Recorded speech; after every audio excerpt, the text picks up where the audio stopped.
This is CBS News, New York. I'm glad that this happened to me because I know that I'm strong enough to deal with it. The lesser-known signs of epilepsy that are important to recognize. We performed his surgery awake. Why this patient played the guitar while doctors removed a brain tumor. And how to stay safe during the upcoming solar eclipse.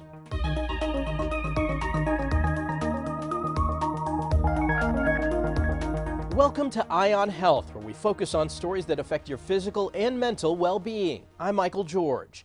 We start at the Supreme Court, where the justices heard their first abortion-related case since Roe v. Wade was overturned nearly 2 years ago. At the center of the legal battle is the pill mifepristone, which is taken along with another drug to terminate an early pregnancy. 63% of all abortions in the U.S. last year were performed by medication.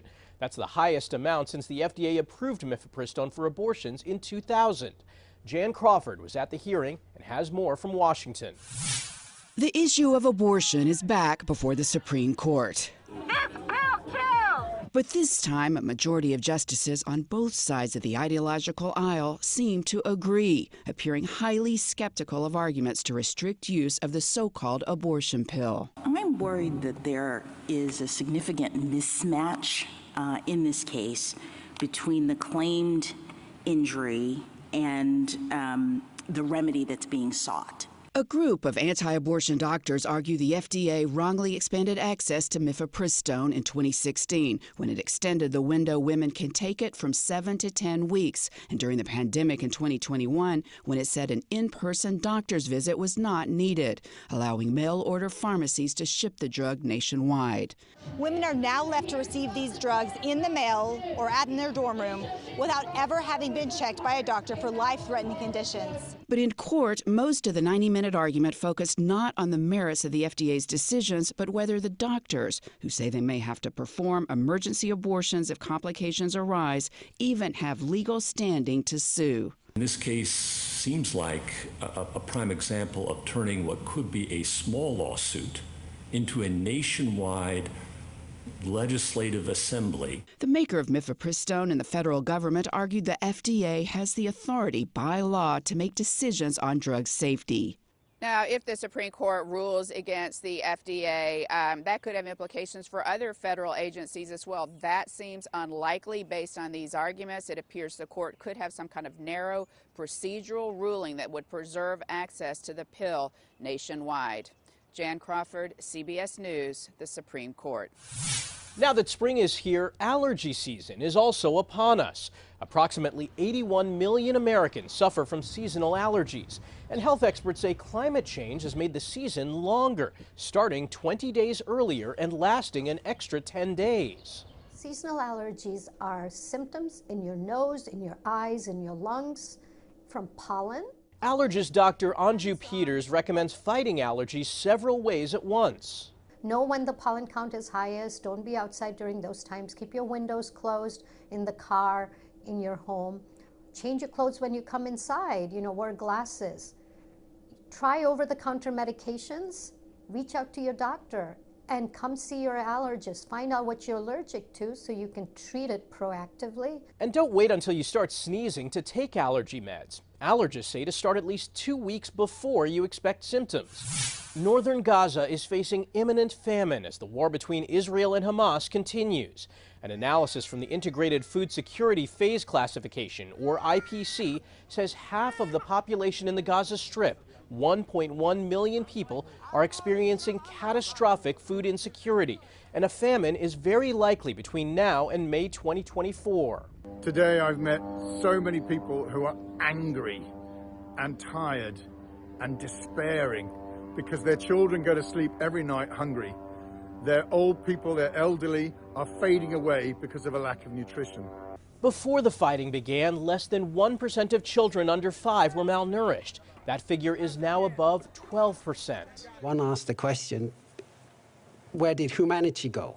Officials with the UN and World Health Organization say newborns are dying because they're underweight.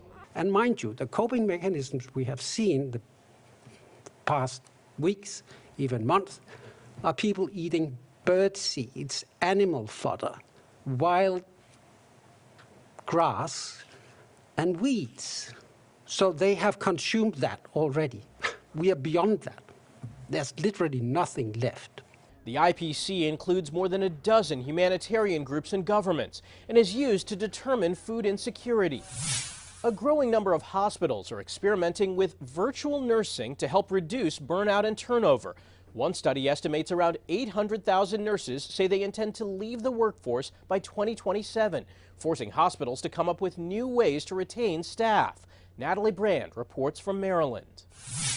After 4 deployments as an Air Force nurse and more than 20 years on the job, Sharissa Jackson needed a change. How are you doing? How are you feeling? She traded her scrubs for a screen and is now working as a virtual nurse at Doctors Community Medical Center in Prince George's County, Maryland. It doesn't require you doing a 12-hour shift. It doesn't require you giving shots or passing out pills. She says the new role helped her combat burnout. It was essential for my mental health to find a way to still use my expertise after I left the military. A recent survey finds burnout for physicians and nurses remains above pre-pandemic levels, with staffing shortages noted as a key contributing factor, along with too many bureaucratic tasks. Virtual nurses have taken off significant administrative burden to our floor nurses. Chief Nursing Officer Crystal Beckford says her hospital's virtual nurses focus on areas such as patient outreach and education, admissions and discharge instructions,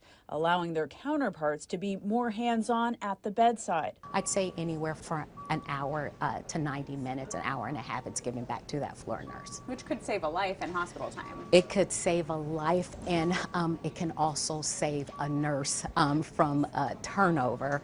My health 24 hours, things have changed. Patient Janelle Jackson, experiencing a virtual nurse for the first time during her hospital stay, appreciated the extra attention. The regular nurses may not always be able to get to you. How did it feel you walking around? Innovation, improving outcomes for all sides. Natalie Brand, CBS News, Maryland. With the solar eclipse on the horizon, we looked into the dangers of looking directly at the sun and how to protect yourself and your family. It's a rare sight. The total solar eclipse is just days away. And while some will have a better view than others, ophthalmologists warn everyone needs to protect their eyes. The eclipse's rays are extremely dangerous because they're very powerful. Dr. Avnish Deobakta at New York Eye and Ear Infirmary at Mount Sinai treated a patient who watched the 2017 partial solar eclipse for 20 seconds without proper eye protection. These images show how powerful those rays are. You can see here that there's a damage in the shape of a crescent. The patient suffered eclipse retinopathy. The unique case was published in the journal JAMA Ophthalmology. These are the cells that actually still work. And then down here you can see this crescent of loss where the retina does not work. The crescent that is burned into her retina, the patient sees as black in her visual field. That visual deficit that she has will never go away. If you're planning to view the eclipse, it's critical to wear special-purpose solar filter glasses labeled ISO 12312-2 compliant. Dr. Deobakta says parents should also be careful because it can be difficult for children to listen or keep the glasses on. In my opinion, kind of avoid them even looking at the eclipse if possible. Never look directly at the sun. Always wear the right eclipse sunglasses if you are going to look at the sun, and make sure that those are coming from a reliable source. And don't use binoculars or special lenses to magnify the eclipse. Those devices can focus the sun's rays into the retina and cause damage. Coming up, a rising number of people are being affected by neurological conditions, how best to prevent them, and the experts outside of medicine lending their knowledge to fight cancer.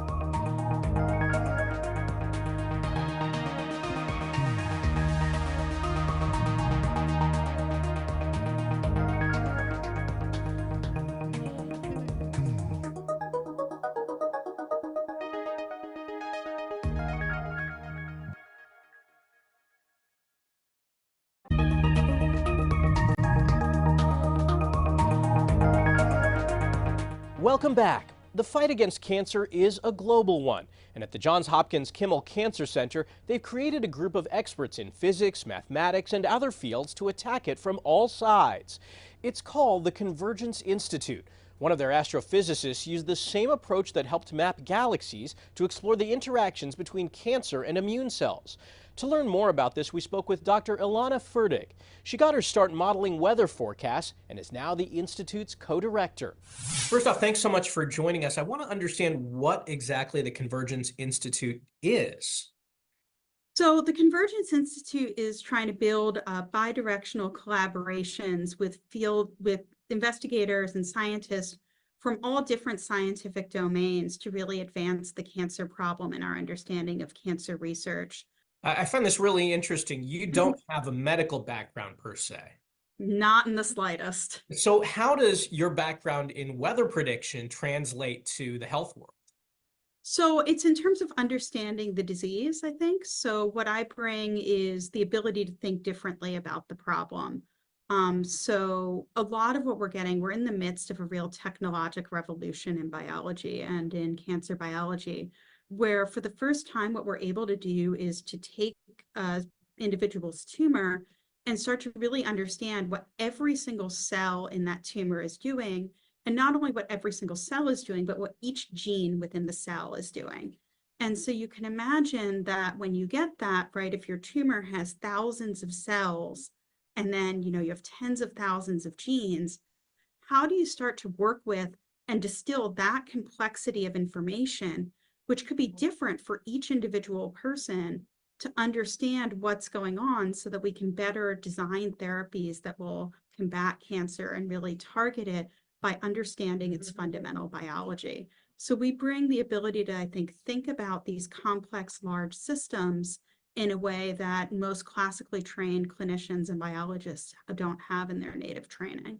Have there been any sort of success stories? What are some of the things that you've accomplished? Yeah, so one of the things that we're most excited about now is we're starting to build up forecast models. So just like we think about having weather models of, the atmosphere that we use in weather prediction, we're starting to build up those types of tools to enable us to start forecasting tumors, to think about where they're going to go and how they're going to change over time. Do you find that the skill sets in other sciences translate to the medical field? They do. It takes a lot of, I think, humility and being willing to learn from each other. What I always tell people is there's a lot of depth in what our clinical colleagues and biologists have learned about the disease. And so taking methods that are more human-driven and incorporating all the expert knowledge that's there from our medical colleagues into how we think about these computational approaches is really critical. And it's why the bidirectional nature of this institute, I think, is so unique, is that we're really bringing people together to think about it holistically and really collaborate, as opposed to the computational person does this thing and the medical person does this thing, and then you hope that they'll use the tool. We're really trying to build this up as a, unit together so that we can learn from each other. Well, it's a fascinating field. Thanks so much for joining us. We appreciate it. Thank you for having me. The number of people affected by a neurological condition is now at 3.4 billion people. That's up 18% between 1990 and 2021 and is 43% of the global population. That's according to a new study published in The Lancet Neurology. Stroke causes the most problems, and Alzheimer's and other dementias are also a leading issue. This is a very comprehensive study, and it just shows that the burden of neurological disease is very substantial globally. More investment in research to deeply understand these conditions and develop strategies to treat and prevent them is a real important priority for healthcare systems everywhere. Study authors say because there are a lack of cures for many neurological conditions, governments and health agencies should promote lifestyle changes that help prevent them. Another one of those common neurological conditions listed in the study is epilepsy. March 26 was Purple Day, which is a global effort to raise awareness about the disorder. Around 50 million people around the world suffer from epilepsy, but it can often go undiagnosed. Bradley Blackburn has the story of one young woman who had a long journey to get vital treatment. For nearly a decade, Ivy Hogan lived with a medical mystery. When she was just 17, she started experiencing episodes where she'd lose her vision. Some mornings she'd wake up with blood on her pillow from biting her tongue. It would just hit. It would kind of creep in from the sides. Her parents were alarmed, but she says her pediatrician diagnosed it as migraines and stress. You never thought this was a seizure, though? No. That was never on my radar. She lived with the symptoms for years, through college and after she married her husband Jake. 4 years ago, in the middle of the night, he woke up to her clearly having a seizure. I'm just so lucky that he was there. She finally got the right diagnosis from Dr. Madeline Fields at Mount Sinai in New York. Hogan has a type of epilepsy that is triggered by hormones. You can see these rhythms persisting. Hogan's brain scans show how a seizure is an earthquake in the brain, but her story proves they come in many different forms, some very subtle. The vast majority of seizures are not the classic, what you see on TV, sometimes called grand mal or tonic-clonic convulsions. It's often what brings people to medical attention, but is not typically how people present with seizures. The diagnosis and correct medication have given Hogan her life without fear of seizures. I feel like I'm glad that this happened to me because I know that I'm strong enough to deal with it. And she wants others living with a mystery to keep asking for answers. Bradley Blackburn, CBS News, New York. A samba drum class in the UK is having such a positive effect on people with Parkinson's that researchers are planning to launch a study. Because I know when you hear a samba band in the street, you can't help but going to do it. And that's a big issue for people with Parkinson's. They sort of lose that sense of rhythm, they lose the rhythm of walking. Some people have this freezing of gait thing where they just suddenly can't go anywhere. Researcher Cheney Drew says her team wants to look at clinical symptoms like quality of life and motor and cognitive abilities. One of the reasons that we're doing the trial, trying to tease out those complex mechanisms and understanding, is actually the drumming itself. So there's a phenomenon called rhythmic auditory stimulation, which has been shown to improve the way the brain talks to itself and the way that messages are relayed around the brain. But also there may be a social component. We don't know that. Members of Sparky Samba say they're more mobile and in better spirits since joining the class. Before Samba, I was struggling to get out the chair. So at least I am a bit more mobile now, not quite so stiff, which is part and parcel of Parkinson's, the stiffness in the joints. I tend to still be leaning over to one side, so I've got to try and prop myself up. But I think without Samba, I think I would be struggling. Sparky Samba has received government grants to open more classes around Wales.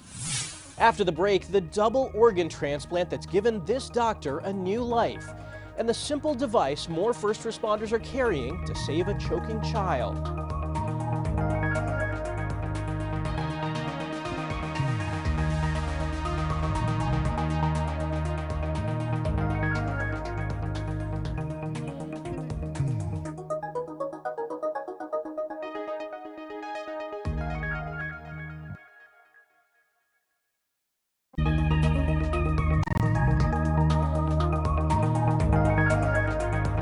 Welcome back. A California doctor diagnosed with stage 3 lung cancer last year is now cancer-free after a first-of-its-kind transplant. Bradley Blackburn has details. Dr. Gary Gibbon is walking taller just 6 months after receiving 2 new lungs and a liver. Last year, doctors diagnosed the California lung specialist with stage 3 lung cancer. The irony is not lost on me that as a pulmonologist, allergist, and immunologist, it was shocking to receive a diagnosis of lung cancer. Gibbon underwent chemotherapy, radiation, and immunotherapy, but the treatments destroyed his lungs and damaged his liver beyond repair. In September, he was flown to Northwestern Medicine in Chicago for life-saving surgery. Something of this magnitude had never been done in a patient with active cancer. Dr. Ankit Bharat removed Gibbon's cancer-ridden lungs and transplanted the new ones, taking care to clear his airways and chest cavity of what could be billions of highly resistant cancer cells. We use some of those same principles that we used in COVID transplants to apply to patients who have those advanced lung cancer, to carefully take those lungs out without spilling even a single cancer cell in the bloodstream. All the while, Gibbon's donor liver was inside this box, a relatively new technology, supplying the organ with warm, oxygenated blood, keeping it alive until transplantation. We're in a renaissance of transplantation right now. Today, Gibbon is cancer-free. Doctors presented him with a new stethoscope to listen to his new lungs. Anyone who came into contact with me and took care of me is an angel forever in my life. He just celebrated his 69th birthday and is hoping for many more. Bradley Blackburn, CBS News, New York. A Texas mother is praising firefighters for acting quick and using a special device to save her baby's life. Amelia McGavro shows us how it works when every second counts. Turned back and she was choking. In just a matter of seconds, Marisa Mendez caught her 5-month-old baby Camilla choking on her own saliva. And that I couldn't do nothing for my daughter at that moment. It hurt my heart, it broke me. Mendez called 911.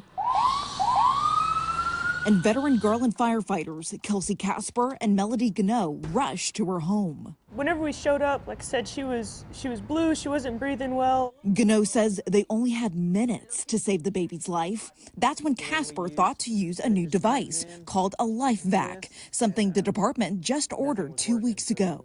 When we first used it, we had never used it before, and so we're kind of like, oh man. And then instantly she started crying and everything. We knew everything was going to be better. So this is how this device works. Basically, you put this piece on the patient's mouth, you press in, and the suction of air is what clears the patient's throat. Pretty easy to use, right? And anyone can buy one. And even more departments across Texas are making sure they have one of these on hand. Body camera video shows Austin police using the device to save a boy choking on candy. Garland Fire says they originally ordered about 24 devices and are planning to order more. They urge other departments, schools, and parents to also invest in one. I think every household should have one, especially if they have little kids. They're not just for little kids, though. They're made for adults and children. Mendez says she also plans to buy one, just grateful for the paramedics and the device that saved her little girl. In Garland, Amelia McGavro, CBS News, Texas. Brain surgery is always a delicate procedure, and sometimes it needs to be done while the patient is awake. Christian Benavides explains why and brings us the story of what this meant for one avid guitar player. 24-year-old Christian Nolan is used to shredding the guitar at home. But in December, he showed off his skills while undergoing brain surgery to remove an aggressive tumor. Could you feel anything happening? It was mainly like pressure. I could feel things moving, but no pain or anything. The tumor was located in a delicate part of the brain that can affect hand movements. We performed his surgery awake so that we could be able to remove the tumor safely and be sure that we weren't harming his hand function. Neurosurgeon Dr. Ricardo Comotar with Sylvester Comprehensive Cancer Center says when a patient is awake during a craniotomy, it requires less bone removal. It can also limit injury to surrounding brain tissue. If you don't have the ability to do the surgery awake, this operation becomes actually much riskier. The procedure lasted about 2.5 hours. Nolan was only awake for part of it, as his team of doctors monitored the use of his left hand. The patient is completely comfortable during the awake part of the surgery. They do not feel any pain, and they do not remember most of the procedure. Nolan remembers someone handing him the guitar. The rest was just second nature. What do you think when you watch that video? I just can't believe that was me. Nolan's tumor was discovered by chance. Someone stage diving at a concert landed on him, causing his brain to swell, leading to a checkup. He still has to undergo treatment, including chemotherapy, but the tumor was completely removed. Christian Benavides, CBS News, Miami. Music to our ears. That's this week's Eye on Health. I'm Michael George. Thanks for joining us and be well.